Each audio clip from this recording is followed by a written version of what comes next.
Puis le père de Joseph, ses frères et toute leur famille partirent pour l'Égypte. Gift termina le récit de cette étonnante histoire tout excité. « Où as-tu appris ça ?» demanda Joshua. Il n'avait jamais entendu l'histoire de Joseph et de ses frères auparavant. « C'est dans la Bible, lui répondit Gift avec un sourire. Et si tu viens avec moi au programme de la Société de jeunesse adventiste, tu pourras aussi apprendre ces histoires. » Gift vivait sur le campus de l'université de Babcock, non loin de la ville où habitait Joshua au Nigeria. Joshua s'étonnait du nombre d'histoires de la Bible que Gift connaissait, et il aurait aimé en apprendre aussi. Dans quelques jours, nous aurons la possibilité de participer à l'école biblique de vacances, et ils nous raconteront plein d'histoires. Tu veux y venir ? dit Gift. Au programme des exercices du dimanche, Joshua avait joué au football avec certains des enfants, et il aimait beaucoup cela. Chaque session commençait par une prière et la lecture d'une histoire de la Bible, et les gars étaient très aimables les uns envers les autres sur le terrain. Comme Joshua connaissait déjà quelques-uns d'entre eux, il était moins intimidé à l'idée d'aller à l'école biblique de vacances avec ses nouveaux amis. Il pria à ce sujet et eut l'impression qu'il pouvait y aller. Gift avait raison. Non seulement Joshua a entendu des histoires bibliques incroyables, mais il a aussi appris de belles chansons parlant de Dieu. Il a pu créer des choses amusantes avec ses mains et s'est fait encore davantage de bons amis. Mais le plus important de tout, c'est qu'il a appris que Jésus l'aimait. À la fin de son séjour, Joshua a décidé de devenir un chrétien adventiste. Il a été baptisé il y a une année. À présent, il désire partager sa foi avec ses amis, tout comme Gift l'a fait pour lui.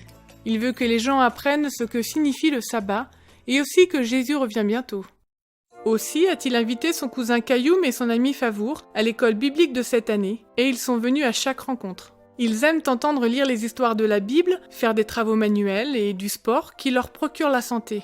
Auparavant, ils ne savaient pas grand-chose au sujet de Jésus, mais maintenant ils savent qu'il les aime et qu'il prend soin d'eux. Kayoum n'est pas chrétien, mais ses parents l'encouragent à aller à l'église avec Joshua.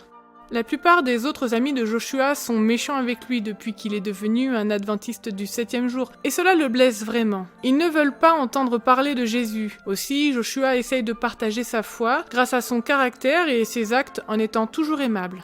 Il est très heureux de ce que ses parents le soutiennent dans sa démarche. Sa maman lui a dit qu'il pouvait se joindre à l'église et qu'elle était contente qu'il le fasse. Certains de ses copains à qui il a parlé de sa foi pensent venir à l'église. Cela rend Joshua très impatient.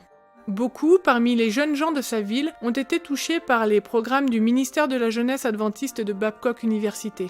Il y a beaucoup d'enfants ici qui ne vont pas à l'église, et les programmes les ont aidés de plusieurs manières. Ils ont aussi participé à créer une réelle différence dans la vie de Joshua. Et maintenant, ce dernier veut aussi venir en aide à ses voisins, particulièrement les plus âgés d'entre eux. Il aime les aider en portant leurs sacs, les saluer aimablement, leur montrer du respect. Tout comme Jésus aimerait qu'il le fasse. L'école biblique de vacances a changé sa vie. Joshua a été si heureux quand il a appris que Jésus l'aimait. Auparavant, il gardait de lourdes choses en lui et essayait d'être fort par lui-même. Maintenant qu'il sait que Jésus prend soin de lui, il ne se soucie plus et il lui fait confiance pour le rendre fort. Jésus l'a rendu libre.